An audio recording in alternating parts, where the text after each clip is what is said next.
بالله السميع العليم من الشيطان الرجيم. بسم الله الرحمن الرحيم.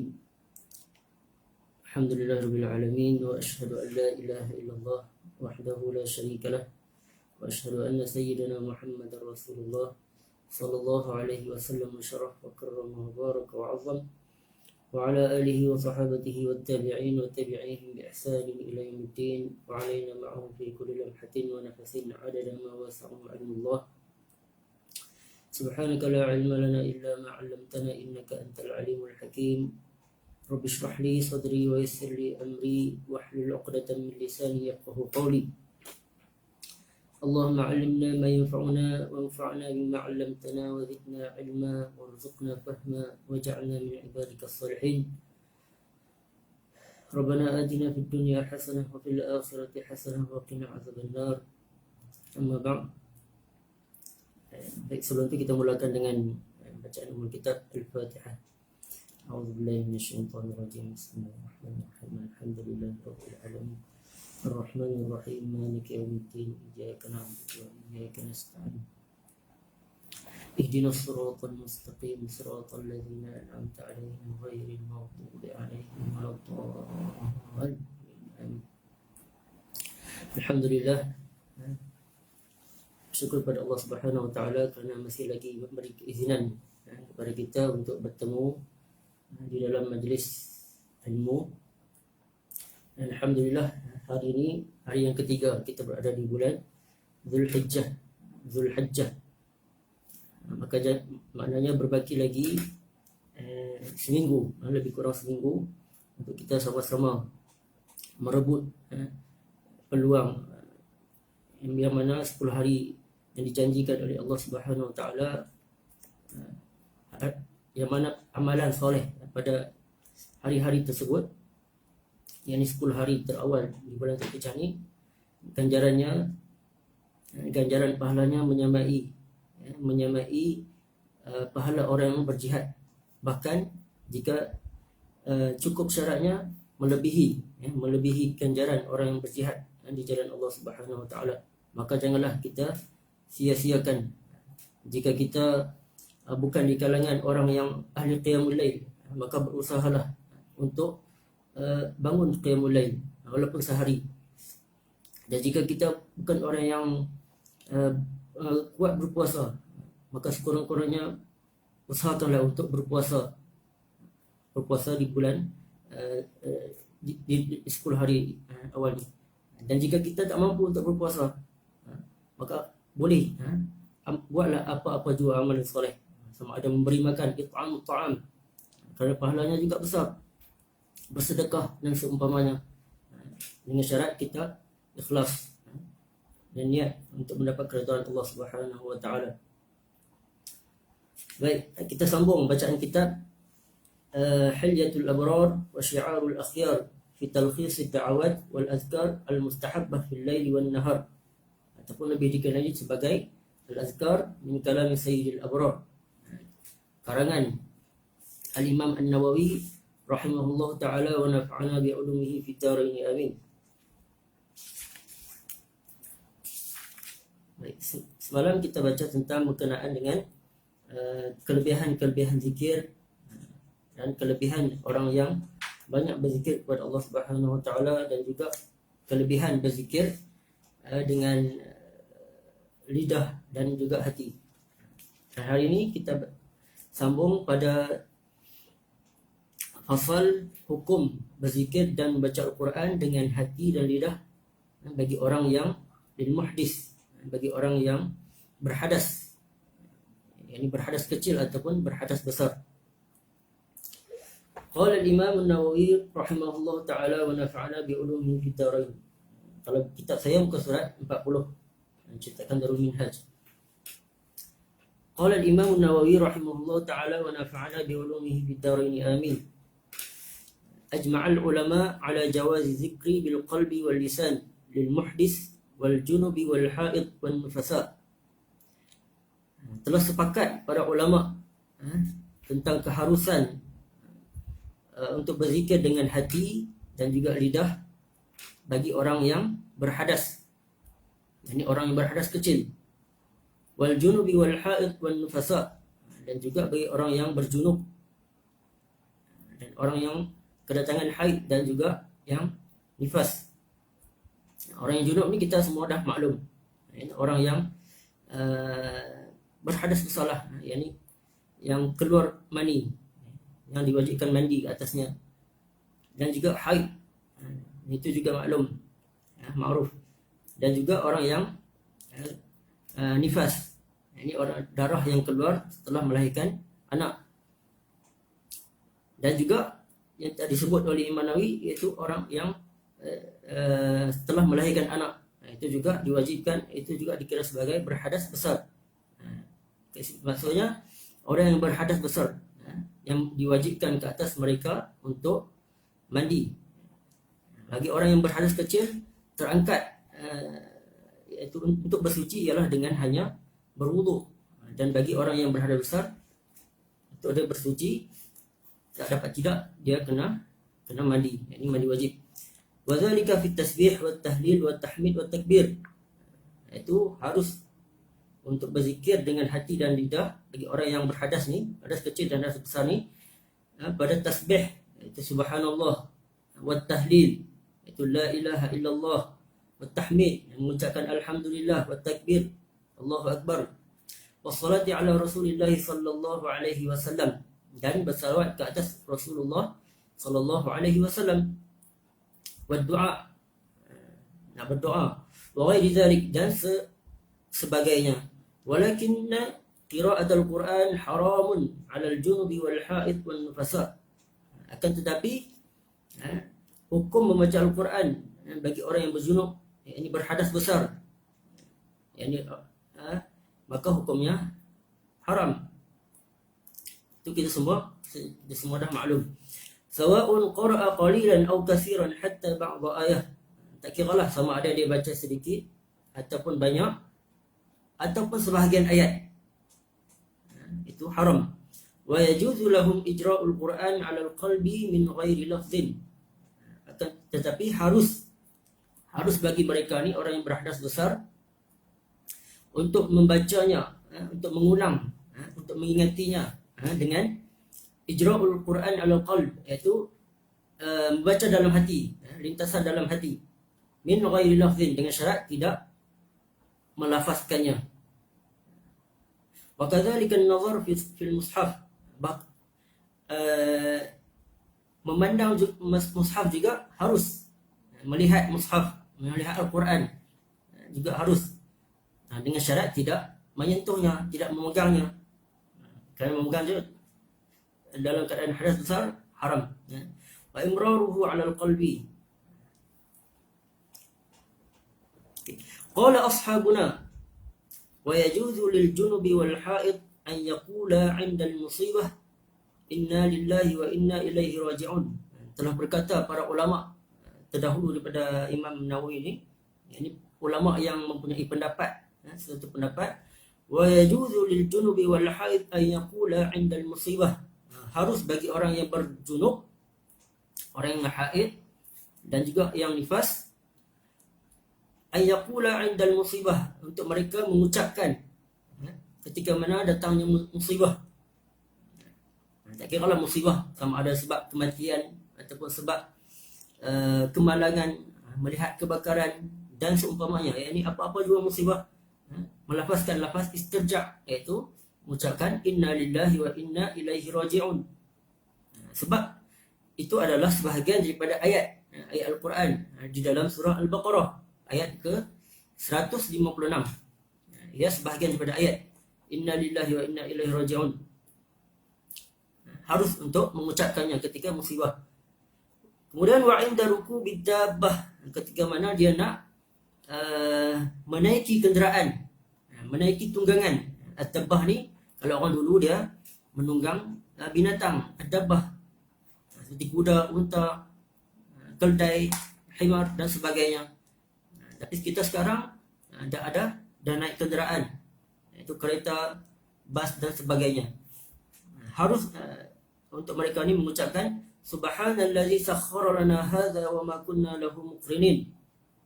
Itu zikir ketika mana nak menaiki kenderaan. kerana ia juga sebahagian daripada ayat Al-Quran.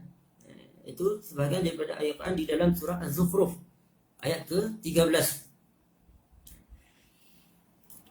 Kemudian wa'inda du'a, ketika mana nak berdoa, Rabbana atina fid dunya hasanah wa fil akhirati hasanah wa qina azabannar. Itu sebahagian daripada ayat Al-Quran di dalam surah Al-Baqarah ayat ke-201. Dengan syarat idza lam yaqsida bihi al-Quran, harus untuk mereka membacanya dengan syarat tidak berniat untuk membaca Al-Quran, tetapi dengan niat zikir ataupun doa, itu diharuskan. Walahuma an yaqula bismillah, dan bagi mereka juga boleh untuk mengucapkan lafaz bismillah, sebab bismillah juga sebahagian daripada ayat Al-Quran, itu di dalam surah Al-Fatihah. Walhamdulillah idza lam yaqsid al-Quran, dengan syarat tidak apabila mereka tidak berniat membaca Al-Quran. Sawa'un qasada dzikra aw lam yakun lahuma qasdun.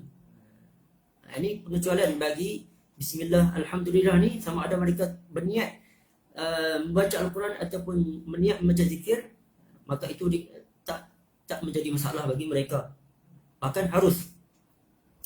Wala ya'samani illa idza qasada al-Quran, tidak tidak berdosa kecuali mereka niat membaca Al-Quran, itu berdosalah dengan sengaja. Wa yajuzu lahum qira'atu ma nusikhat tilawatuhu, dan harus bagi mereka ni, orang yang berhadas besar, untuk membaca apa yang telah dinasahkan bacaannya, bacaan Al-Quran, seperti mana ayat asy-syaikhu wasy-syaikhatu idza zanaya farjumuhuma. Ayat tersebut telah dinasahkan ataupun dibatalkan dia punya bacaannya, tetapi bacaan tersebut hukum kekal, iaitu yang terdapat di dalam surah An-Nur, iaitu az-zaniyatu waz-zani fajlidu kulla wahidin minhuma mi'atal jaldah. Orang yang berzina di kalangan orang perempuan dan lelaki, maka fajlidu kulla wahidin minhuma mi'atal jaldah, maka disebat bagi mereka 100 kali sebatan. Itu ayat asy-syaikhu wasy-syaikhatu idza zanaya farjumuhuma telah diangkat, telah dibatalkan dan dikekalkan hukumnya. Wa amma idza qala li insanin khudhil kitaba biquwwah, adapun jika mereka berkata kepada orang, iaitu orang yang berjunub ni, orang yang berhadas besar ni, berkata kepada orang lain, khudhil kitaba biquwwah, ini adalah sebahagian daripada ayat Al-Quran juga di dalam surah Maryam ayat yang kedua, ayat yang ke-12, itu berkenaan kisah Nabi Allah Yahya. Khudhil kitaba biquwwah, yang bermaksud khudhil kitaba biquwwah, ambillah kitab ini dengan kuat, dengan bertenaga.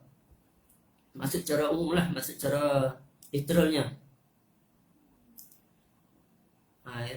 Bermaksud dia orang yang nak bergurau lah, ataupun nak bersembang dengan kawan dia. Dia cakap kepada kawan dia, khudhil kitaba biquwwah, dalam keadaan hadas, dalam keadaan berjunub. Au qala udkhuluha bisalamin aminin, masuklah, iaitu masuklah kamu ke dalamnya dengan aman dan sejahtera. Kerana itu juga sebahagian daripada ayat Al-Quran di dalam surah Al-Hijr ayat yang ke-46. Ini bagi orang yang bercakap Arab lah. Wa nahwa zalik, ataupun seumpamanya, banyak lagi. Kalau kita pernah dengar sebuah kisah bagaimana seorang wanita ni percakapannya hanya Al-Quran saja. Ketika mana ditanya orang, dia menjawab dengan Al-Quran, dengan ayat Al-Quran. Ada juga orang seperti itu. Fa in qasada ghairal Quran lam yahrum, jika mereka berniat selain daripada Al-Quran, mengucapkannya dengan sebagai tanpa niat Al-Quran, membaca Al-Quran, maka tidak menjadi haram. Jelas. Wa idza lam yajid al-ma', ini bahagian yang lain pula. Wa idza lam yajid al-ma' tayammama wajada lahum al-qira'ah. Apabila mereka, yakni orang yang berhadas besar, tidak mendapati air untuk menyucikan diri, untuk mengangkat hadas besar, tayammama, maka mereka ni kenalah bertayamum. Wajaza lahum al-qira'ah, maka diharuskan bagi mereka untuk membaca Al-Quran. Sebab tayamum ni menggantikan air untuk mengangkat hadas. Fa in ahdasa ba'da zalik, dan sekiranya selepas mana mereka kembali hadas, ini hadas kecil, ba'da zalik, selepas mana mereka bertayamum, lam tahrum alaihi al-qira'ah, maka tidak menjadi haram bagi mereka untuk mengulangi membaca Al-Quran. Maksudnya mereka tayamum kemudian baca Al-Quran, kemudian mereka terbatal, berhadas, mereka tayamum balik, maka boleh, diharuskan untuk membaca Al-Quran. Kama lau ightasala summa ahdas, sebab hukum tayamum ni seperti mana hukum mandi menggunakan air. Summa la farqa baina an yakuna tayammumuhu li'adamil ma' fil hadar atau fis safar.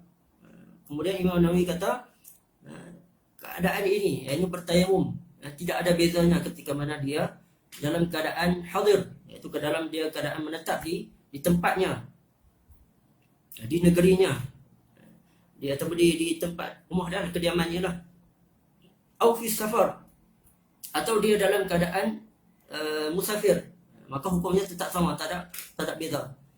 Falahu an yaqra al-Quran ba'dahu wa in ahdasa, maka baginya dibolehkan untuk dia membaca Al-Quran selepasnya, yakni selepas bertayamum. Wa in ahdasa, dan selepas bertayamum dia berhadas, maka boleh juga dia untuk membaca Al-Quran. Maksudnya dia berada dalam keadaan hadas kecil dah, sebab dia dah bertayamum. Wa qala ba'd ashabina, adapun berkata sebahagian di kalangan para ulama, in kana fil hadar, sekiranya dia berada dalam tempat, berada di tempatnya, yakni bukan dia dalam keadaan musafir, shalla bihi wa qara'a bihi fi shalah, maka dia boleh, selepas mana dia bertayamum, maka dia boleh solat dan membaca Al-Quran di dalam solat. Ini berkata sebagian para ulama. Wala yajuzu an yaqra'a kharij as-salah, akan tetapi tidak diharuskan, tak boleh untuk dia membaca Al-Quran di luar solat. Itu pendapat sebagian ulama.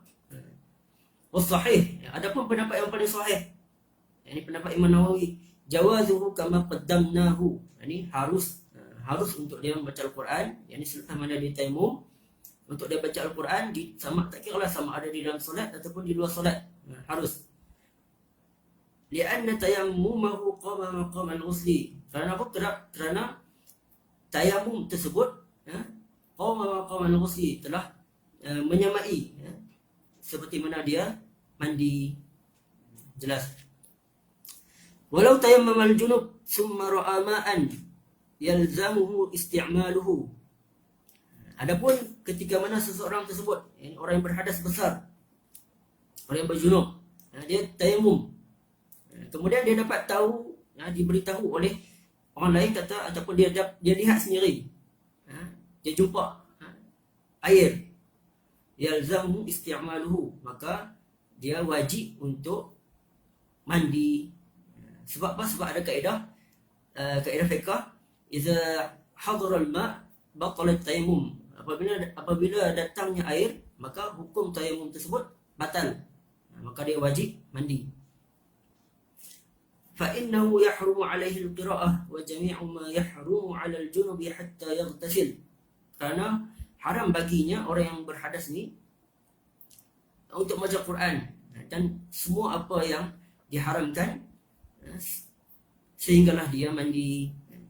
Walau tayammama wa shalla wa qara'a, adapun jika dia tayamum kemudian solat dan membaca yang mandi tadi dah selesai, kemudian jika dia tayamum dan kemudian solat dan kemudian baca Al-Quran, summa arada tayamum li hadasin, kemudian dia nak kembali balik untuk bertayamum selepas mana dia berhadas kecil,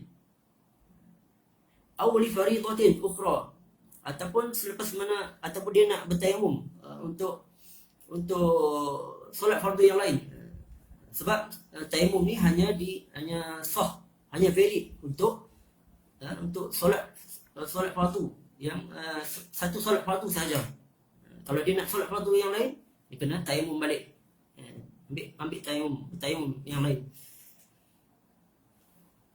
Aw li faridatin ukhra aw li ghairi dhalik lam tahrum alaihi al-qira'ah, maka tidak haram bagi dia untuk membaca Al-Quran.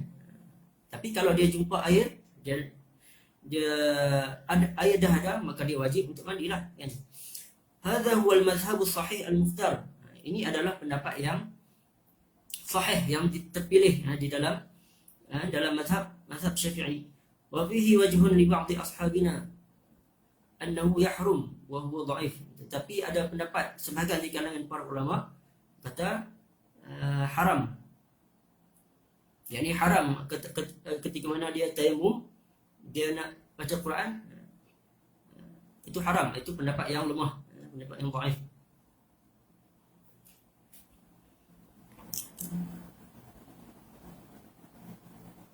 Baik. Amma idza lam yajidil junub ma'an wala turaban.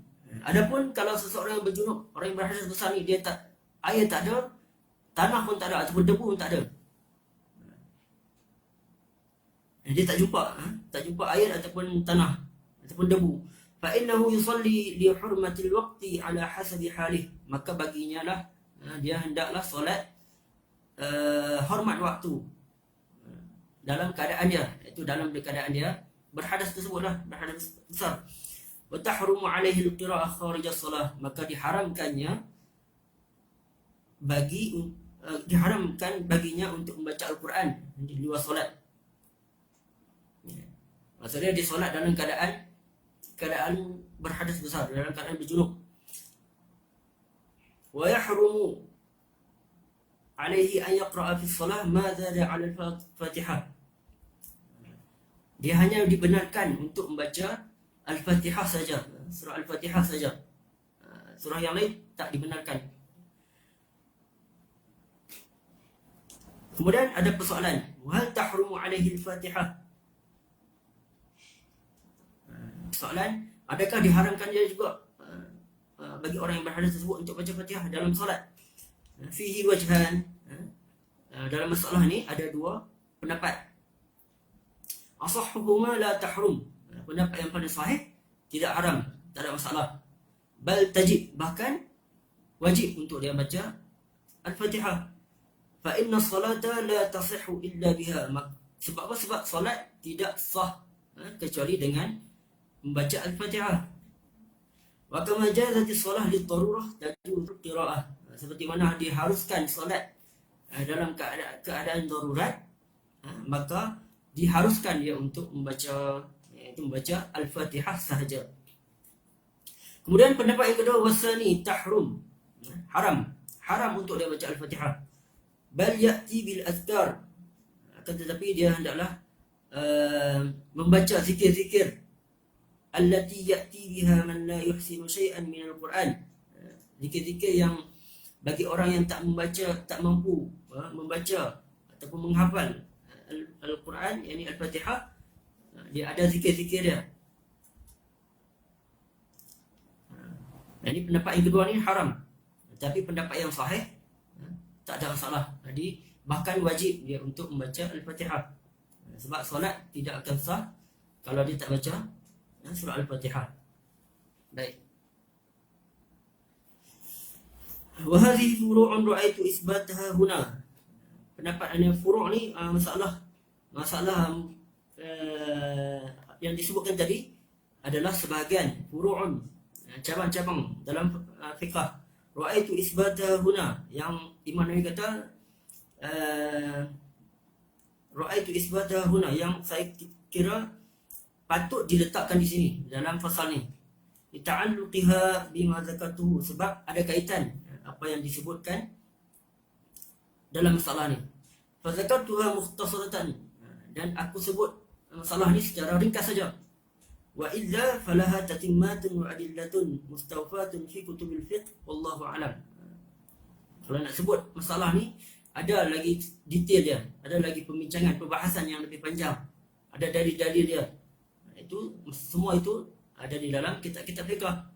Dan kitab ini hanya menerangkan zikir-zikir dan diselitkan beberapa masalah saja dalam masalah fiqh. Kalau nak lebih detail lagi, silalah rujuk ke dalam buku-buku fiqh yang lain, kitab-kitab fiqh yang lain yang lebih besar, yang lebih banyak perbahasan mengenainya.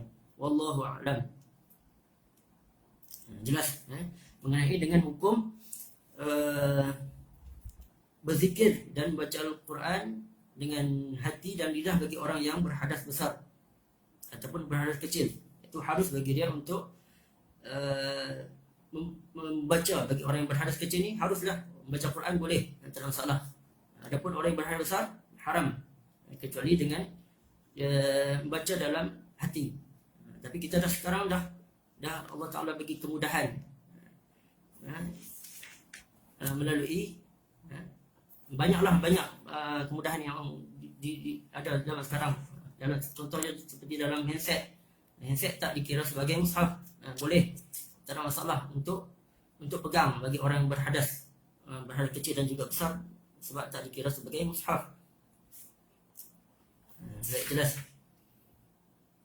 Boleh kita sambung sikit bahagian mengenai faslun fi bayan hay'atuz zakir, keadaan orang yang berzikir.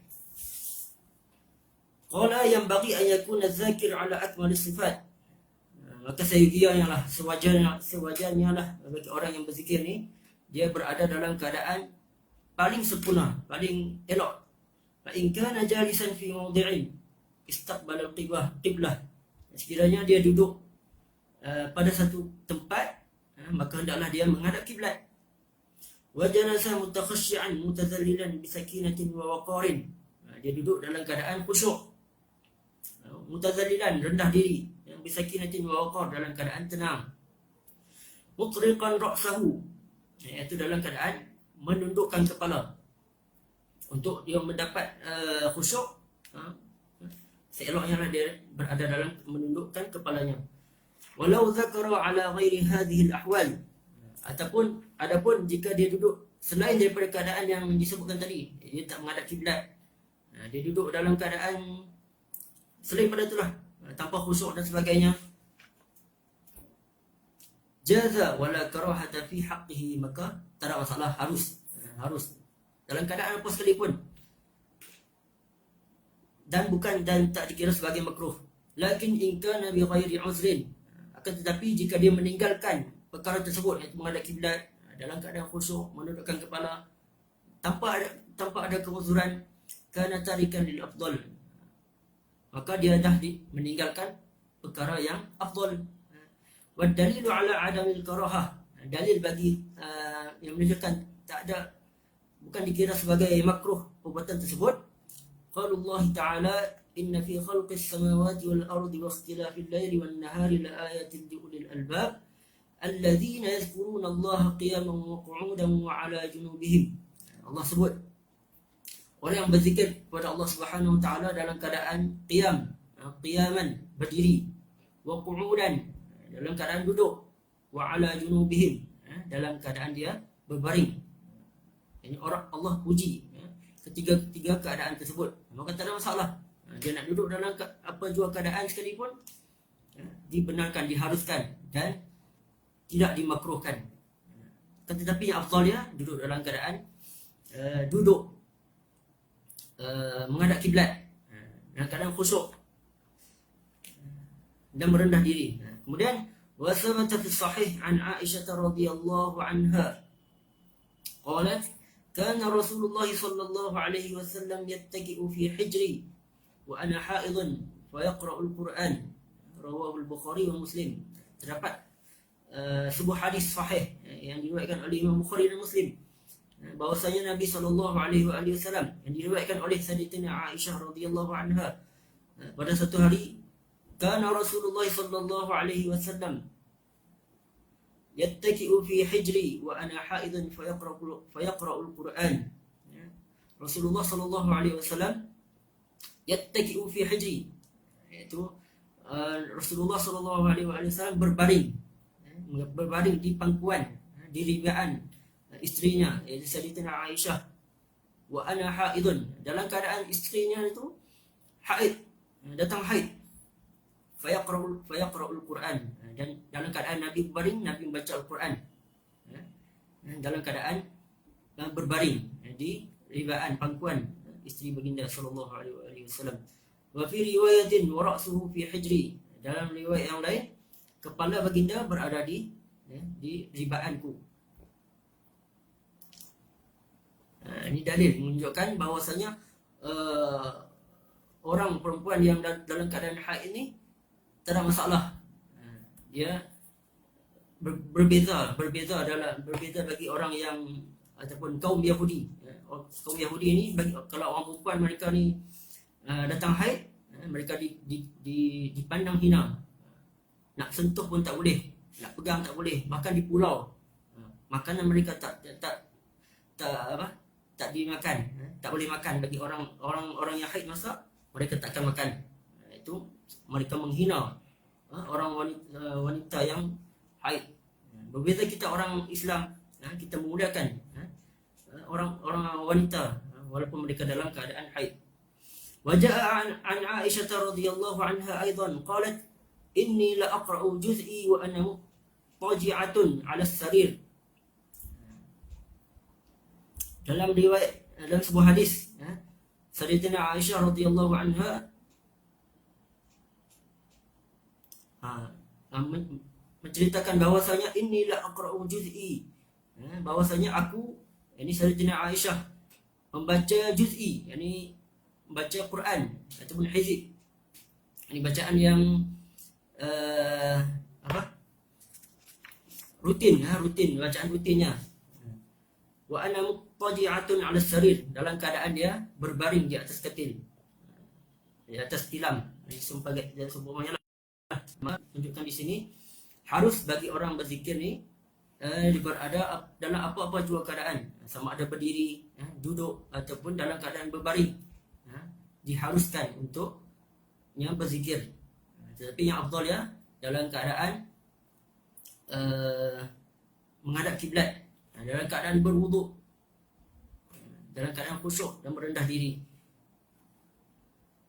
Baik. Okay, wallahu ta'ala a'la wa alam. Sampai di sini saja untuk hari ini. Betul. Harus contohkan lagi, nak perlu hizbi. Hizbi ni maksud hizib, yakni bacaan wirid harian. Ada kata apa? Wirid harian lah. Okay, wallahu ta'ala a'la wa alam. Kita sambung esok pada faslun fi mawadhi'iz zikri, yani keadaan-keadaan zikir. Okay, saya mohon maaf apa yang baik itu daripada Allah Subhanahu Wa Taala, apa yang terkurang dalam percakapan ataupun apa saya ucapkan ada tergelincir perkataan, maka saya mohon maaf. Kita jumpa esok insya-Allah pada waktu yang sama. Nanti kita tangguh dengan selawat kepada Nabi sallallahu alaihi wasallam. Allahumma salli afdala salatin ala as'adil makhluqatika sayyidina Muhammadin wa ala alihi wa sahbihi wa sallim adada ma'lumatika wa midada kalimatika kullama ذكرك الذاكرون وغفل عن ذكره الغافلون. اللهم صل أفضل صلاة على أسعد المخلوقات كسيدنا محمد وعلى آله وصحبه وسلم عدد معلوماتك ومداد كلماتك كلما ذكرك الذاكرون وغفل عن ذكره الغافلون. اللهم صل أفضل صلاة على أسعد مخلوقاتك سيدنا محمد وعلى آله وصحبه وسلم عدد معلوماتك ومداد كلماتك كلما ذكرك الذاكرون وغفل عن ذكره الغافلون